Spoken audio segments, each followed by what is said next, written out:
अस्सलामुअलैकुम। अलैकुम अस्सलाम। आपसे एक बात पूछूं? जी पूछिए। आपने खुद को कवर क्यों कर रखा है? मुझे अच्छा लगता है और ये खुदा का हुक्म है। क्या ये जुल्म नहीं है और ये लड़कियों को कैद करना नहीं है? आपके पास मोबाइल है? जी है। 1 मिनट दीजिए। ये लीजिए।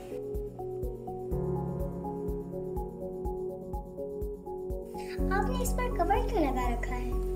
इसकी हिफाजत के लिए। जैसे ये कवर मोबाइल की हिफाजत करता है, वैसे हिजाब भी हम लड़कियों की हिफाजत करता है। ये हमें महदूद नहीं करता बल्कि महफूज रखता है।